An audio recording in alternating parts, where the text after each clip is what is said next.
आदरणीय अशोक गहलोत जी, श्री सचिन पायलट जी, रंधावा जी, गोविंद सिंह दोतासरा जी, श्री सीपी जोशी जी, श्रीमती ममता भूपेश जी, प्रसादी लाल मीना जी, मुरारी लाल मीना जी, धीरज गुजर जी, जुबैर खान जी, रामजी लाल औध जी, अमृता धवन जी, वीरेंद्र राठौर जी, सभी उपस्थित नेतागण, पार्टी के कार्यकर्तागण, मेरी प्यारी बहनें, मेरे प्यारे भाई,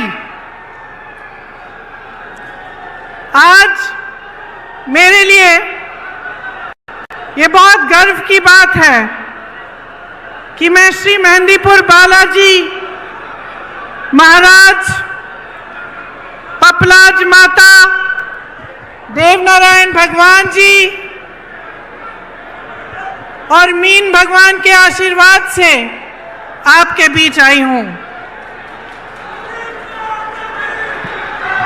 मुझे ये सुनकर बहुत खुशी हुई कि मेहंदीपुर बालाजी मंदिर यहाँ पास में है, तो यहाँ आते आते मैंने अशोक गहलोत जी से निवेदन किया कि अगर समय है तो हम लोग वहाँ जाएं। तो मैं बहुत खुशी से कहना चाहती हूँ कि पहली बार बहुत इच्छा रही थी मेरी बहुत सालों से कि मैं यहाँ आऊँ, और पहली बार मुझे मौका मिल रहा है। इस मीटिंग के बाद मैं वहाँ ज़रूर जाऊँगी।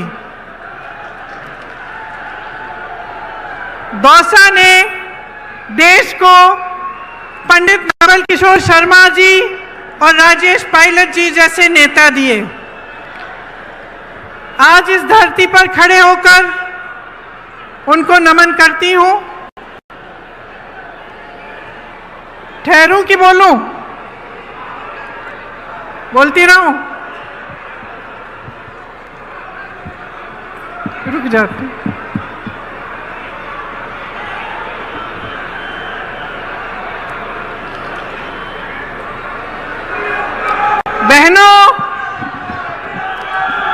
बहनों, आजकल आपके खेतों में बहुत काम है। मैं जानती हूं कि आप दिन रात संघर्ष कर रही हैं, दिन रात मेहनत कर रही हैं, फिर भी आप यहां आई हैं, इसके लिए बहुत बहुत धन्यवाद। देखिए, चुनाव चल रहा है। मैं तेलंगाना जा रही हूँ, छत्तीसगढ़, मध्य प्रदेश, राजस्थान, मिजोरम, हर जगह चुनाव है। जहाँ जहाँ मैं जाती हूँ तो उस प्रदेश की जो खासियत है, उस प्रदेश का जो हुनर है, जिसके लिए उस प्रदेश की मजबूती पूरे देश में जानी जाती है, उसके बारे में मैं बात करती हूँ। ये वीरों का प्रदेश है। यहाँ के महापुरुषों ने हमारे देश के लिए बड़े बड़े बलिदान दिए और इस देश की आज़ादी में बहुत भूमिका निभाई। इसी तरह से मध्य प्रदेश में गई तो रानी दुर्गावती जी हैं वहाँ। उन्होंने भी देश के लिए, आज़ादी के लिए संघर्ष किया। और हर प्रदेश में ऐसी कहानियाँ हैं। और सिर्फ महापुरुषों ने नहीं, इस देश के जन जन ने देश को मजबूत बनाने के लिए और देश की आज़ादी के लिए बलिदान दिया है। देश के किसान ने संघर्ष किया है, देश की महिलाओं ने संघर्ष किया है, तभी ये देश आकर यहाँ पहुँचा है जहाँ हम आज हैं। तो जब हम सरकार बनाने की बात करते हैं, चुनाव की बात करते हैं, तो हमें ये सोचना बड़ा ज़रूरी है कि हम सरकार से क्या उम्मीद रखते हैं। ये देश, ये प्रदेश जिसके लिए हम सब मेहनत करते हैं, जिसके लिए हम सब संघर्ष करते हैं,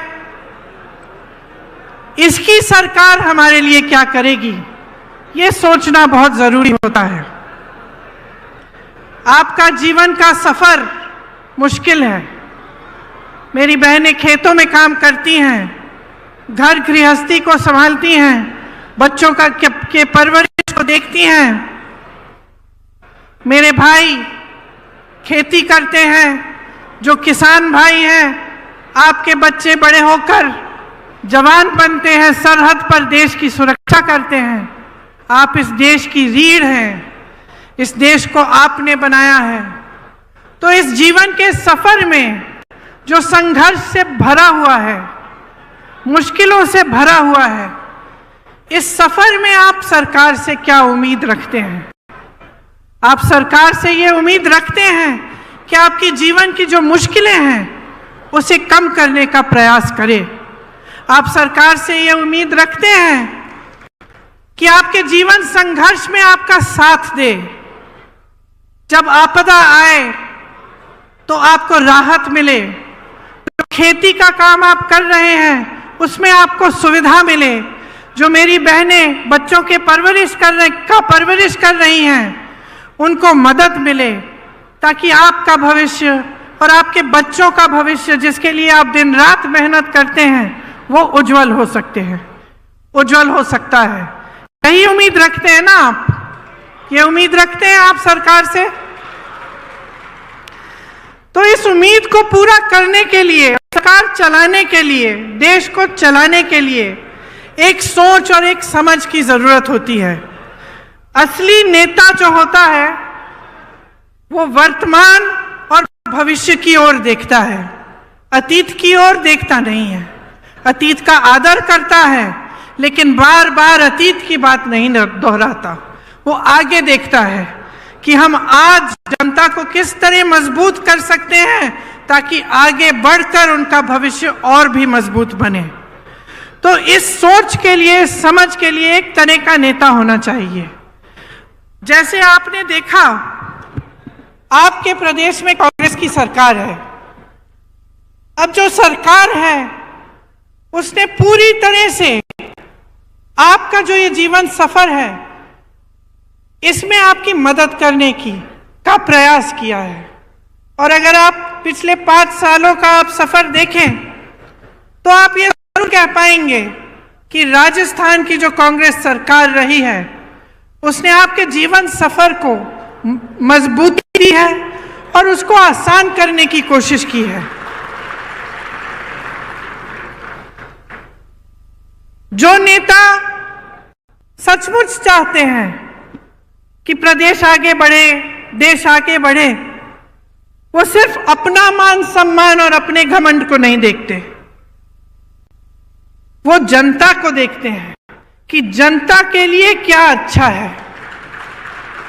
बड़ी बड़ी इमारतें बनाना, 20,000 करोड़ का नया संसद बनाना, 27,000 करोड़ के कॉन्फ्रेंस हॉल बनाने, 16,000 करोड़ के हवाई जहाज खरीदने अपने लिए, ये एक तरह के नेता करते हैं।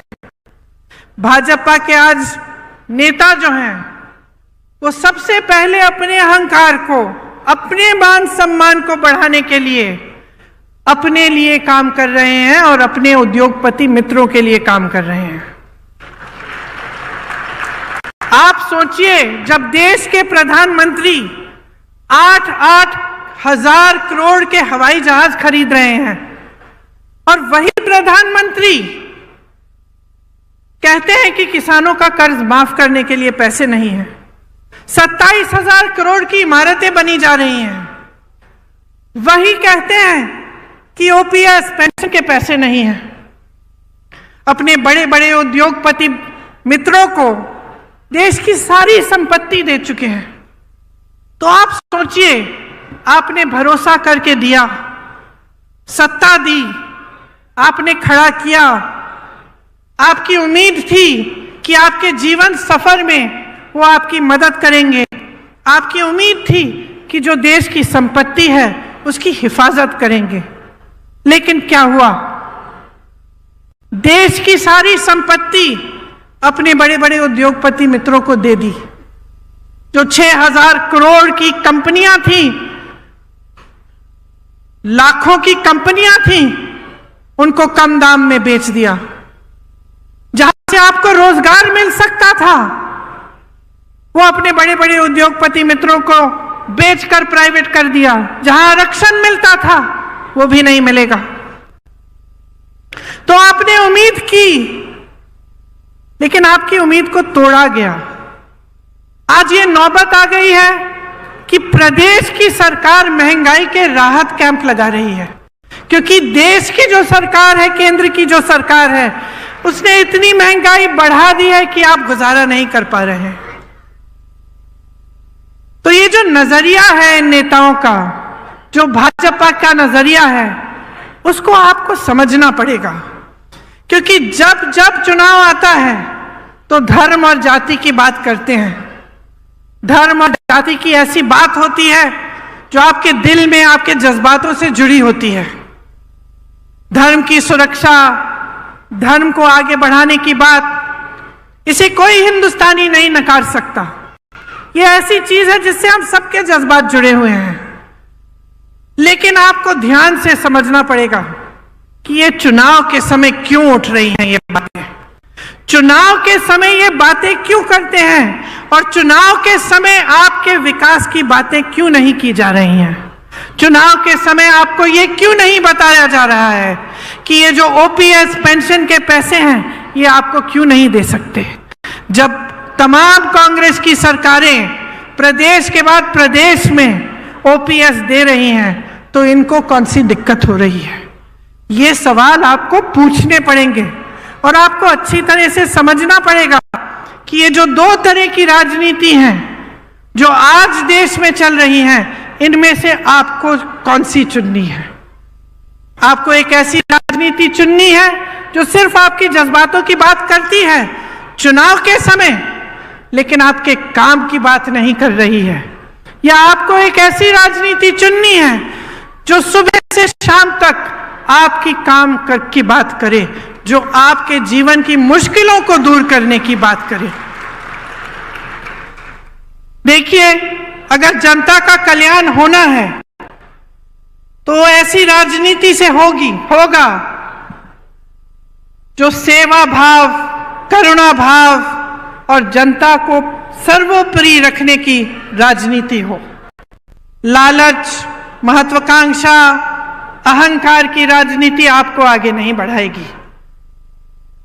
इसीलिए जब हमारे प्रधानमंत्री जी यहां आकर दुनिया भर की बातें करते हैं, बहुत नकारात्मक बातें भी करते हैं, तो हमें सोचना चाहिए कि ये हमारे लिए सकारात्मक बात क्यों नहीं कर रहे हैं।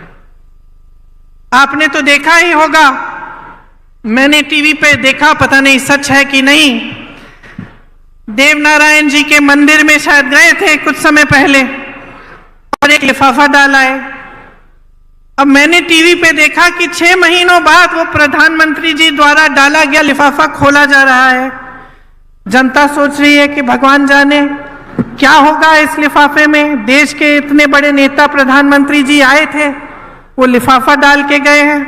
लिफाफा खोला, 21 रुपए निकले।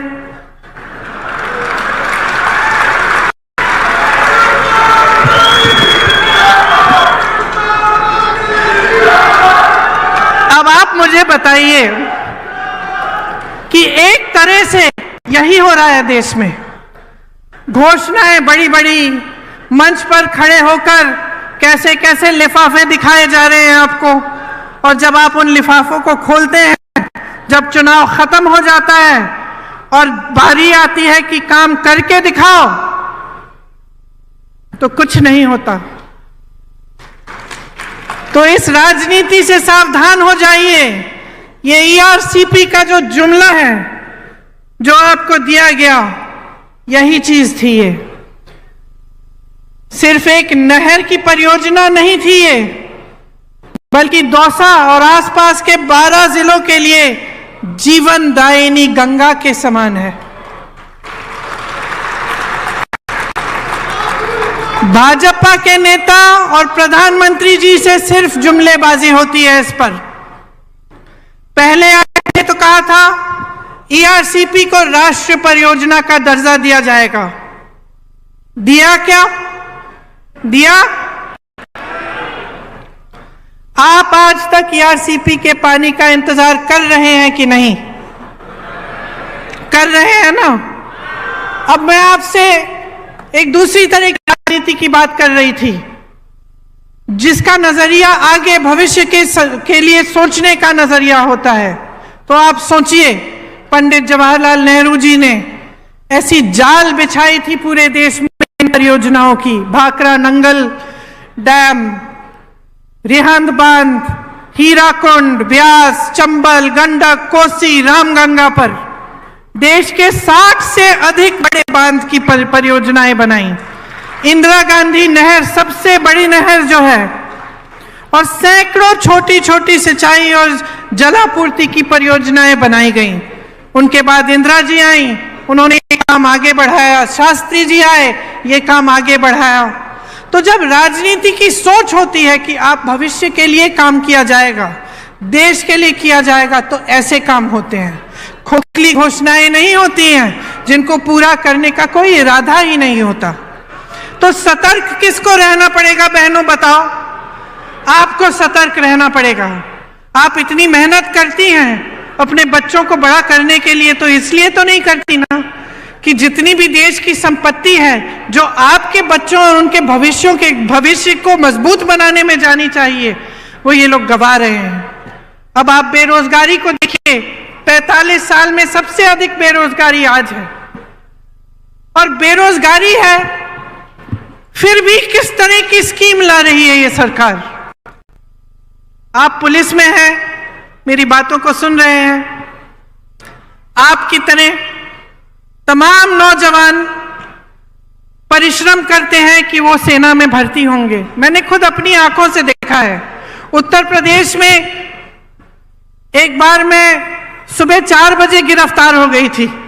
उससे पहले जब पुलिस हमको ढूंढ रही थी, हम एक गांव के पास रुके, शायद 3:30 बजे होंगे सुबह के, और मैंने देखा बहुत सारे लड़के 3:30 बजे सुबह सड़क पर आ गए हैं। तो मैंने अपने साथियों से पूछा कि भाई इतनी सुबह सुबह क्या कर रहे हैं ये बच्चे यहां? सब दौड़ लगा रहे थे, सब मेहनत कर रहे थे कि जब सेना में भर्ती का समय आएगा तो हम भर्ती हो जाएंगे, हम अपने परिवारों के लिए कमाएंगे, हम अपना भविष्य मजबूत बनाएंगे। ये इसलिए तो नहीं मेहनत कर रहे कि 4 साल बाद वापस भेजा जाएगा इनको घर। देश के लिए बलिदान देने के लिए तैयार, सरहद पे खड़े होकर होने के लिए तैयार, वहां की बर्फीली चोटियों पर हमारी रक्षा करने के लिए तैयार। और आपने अग्निवीर जैसे स्कीम निकाल ली, जिसके जरिए 4 साल बाद ये बच्चे जिन्होंने इतनी मेहनत की, जो इतनी इच्छा से देश के लिए तैनात होने के लिए तैयार हैं, उनका भविष्य ही आप खत्म कर लिया। इस तरह की स्कीम लाएगी क्या सरकार? जहां जहां आज मैं जाती हूं, नौजवान मिलते हैं, कहते हैं हमें जाना ही नहीं है, अब हम तो कोशिश भी नहीं करेंगे। इस साल शायद सबसे कम एप्लीकेशन गए होंगे, क्योंकि कोई मेहनत नहीं करना चाहता इतना कि 4 सालों में आपको घर जाके वापस गांव आना पड़ेगा। जब हम नौकरी के लिए इच्छा करते हैं, कोशिश करते हैं, तो सबसे बड़ी चीज क्या होती है कि हमें सुरक्षा मिलेगी, हम कमाएंगे, अपने माँ बाप की देखभाल करेंगे, अपने परिवारों को मजबूत बनाएंगे और जीवन भर हमें कुछ मिलता रहेगा। तो इसी तरह से पेंशन की बात है, जब सरकारी नौकरी के लिए जाते हैं लोग, तो एक बड़ी चीज होती है कि पेंशन मिलेगा, कि नौकरी 20 साल की नौकरी करने के बाद जब रिटायर होंगे तो कोई तो होगा हमें पूछने वाला, सरकार से हमें कुछ मिलता रहेगा। वो भी खत्म हो गया। तो आप बताइए, भयानक बेरोजगारी है। जहां जहां से रोजगार बन सकता था उसको तो आपने गवा दिया। बड़े बड़े PSU थे, BHEL जैसे, सब अपने उद्योगपति मित्रों को दे दिए। जो किसान थे, हैं, खेती करते, एक जमाने में खेती से रोजगार बनते थे, गांव में रोजगार बनते थे मनरेगा के द्वारा। मनरेगा को भी इन लोगों ने कम कर दिया। ऊपर से नए रोजगार नहीं बन रहे हैं। जो छोटी दुकानें थी, जो छोटे कारोबार थे, छोटे बिजनेस थे, वो भी नौकरी देने के काम करते थे, उनको भी आपने खत्म करने के कगार पे डाक कर दिया है। आपने GST थोपी, इन पे नोटबंदी थोपी, छोटे दुकानदार जीएसटी में उलझ गए एकदम। तो जहां से रोजगार बनने थे, वो सारी जो जितनी भी जगह थी जहां से रोजगार बन सकते थे, उनको आपने खत्म कर दिया।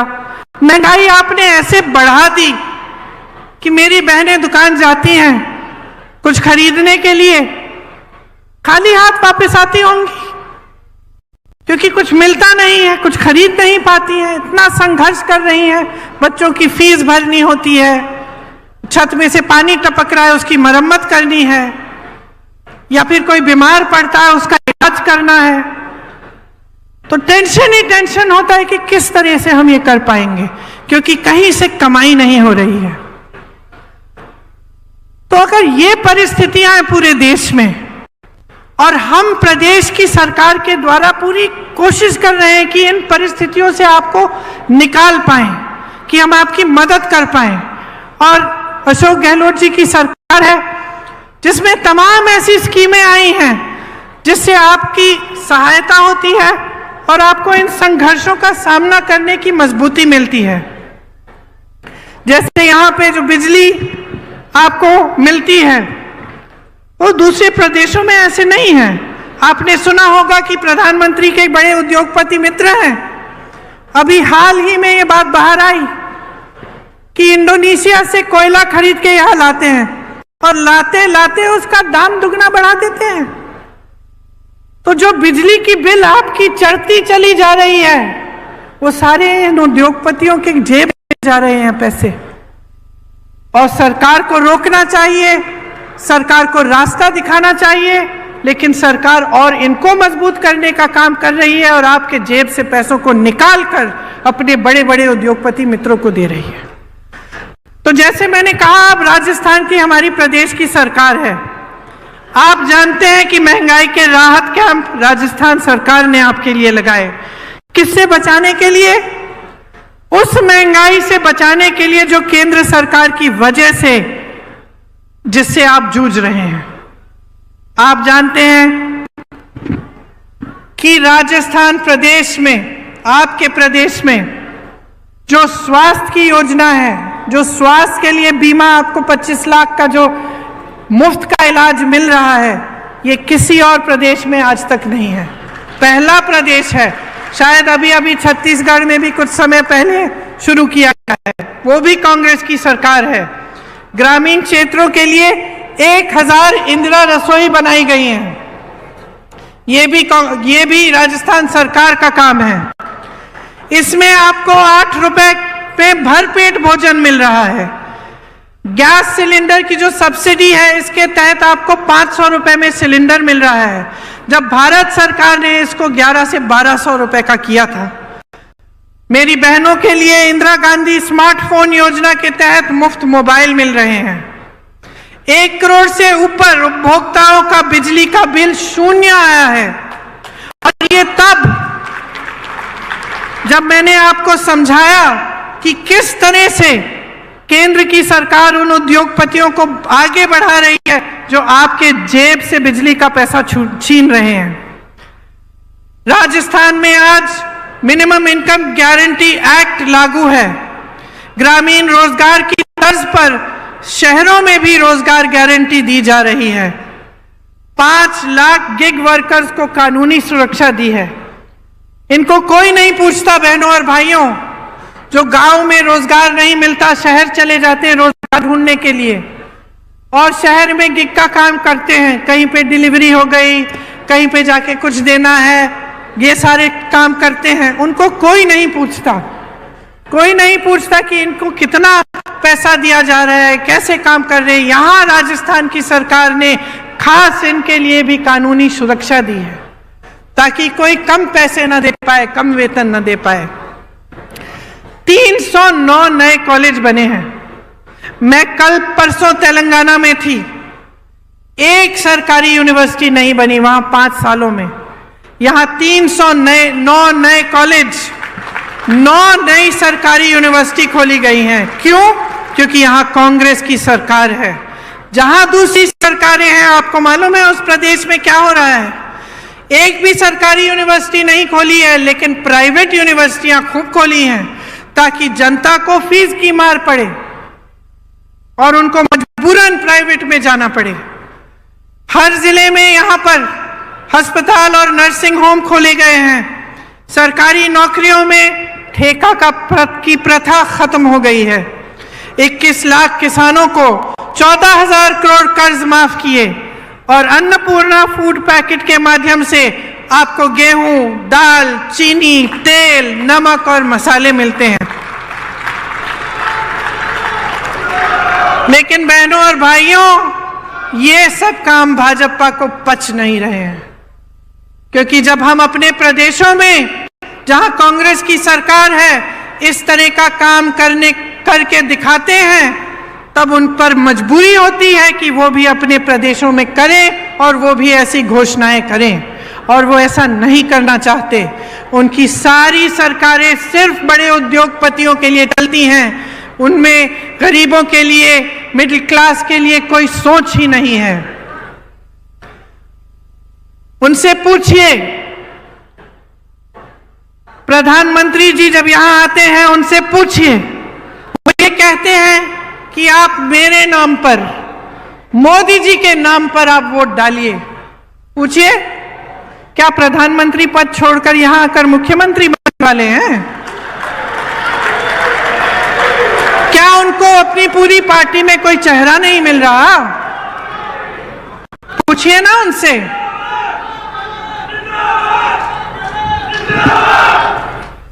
राजस्थान में कितनी योजनाएं दी इन्होंने जब इनकी सरकार थी। ईआरसीपी का जो वादा किया वो क्यों पूरा नहीं किया है अभी तक? बहनों और भाइयों, मसला साफ है। मोदी जी का ध्यान, भाजपा का ध्यान आपकी भलाई पे नहीं है। किस तरह से सत्ता में रहना है, किस तरह से अपने आप को मजबूत करना है, यही है उनका एकमात्र लक्ष्य और इसी पर उनका ध्यान है। इनकी नीति बन गई है, आप पिछले 10 सालों में देखिए, नीति बन गई है गरीबों से खींचना और बड़े बड़े उद्योगपतियों को सींचना। सोच लीजिए मेरी बहनों और भाइयों, भाजपा की सरकार यहां वापस आएगी तो पुरानी पेंशन खत्म। भाजपा की सरकार वापस आएगी तो सोचिए गैस सिलेंडर का क्या होगा। सोचिए कि आपको जितनी भी राहत मिल रही है उसका क्या होगा। सोचिए क्या आपका मुफ्त में 25 लाख का इलाज हो पाएगा कि नहीं, क्योंकि आपने अनुभव किया है। मैं नहीं कहती हूं कि मेरे कहने पर वोट दीजिए, अपने अनुभव पर दीजिए। आप खुद देखिए कि इस सरकार ने आपके लिए क्या किया। भाजपा आपके बारे में नहीं सोच रही है, वहां स्वार्थ हावी है। सब नेता खुद को मुख्यमंत्री घोषित कर रहे हैं। कहीं की ईंट, कहीं का रोड़ा, भानुमति ने कुनबा जोड़ा, मोदी जी के अहंकार ने कुनबा तोड़ा। आज पूरी पार्टी बिखरी हुई है, एकजुट होने का नामो निशान नहीं है। यहां पूरी पार्टी एकजुट होकर मंच पर बैठी है। राजस्थान का रिवाज बदल डालो, राजस्थान का रिवाज बदल डालो। इस बार दोबारा कांग्रेस को लाओ।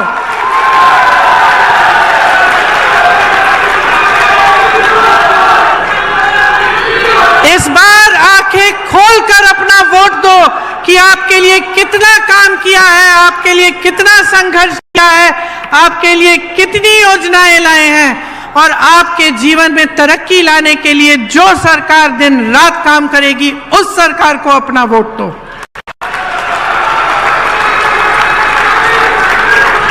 एक तरफ गहलोत जी का अनुभव है,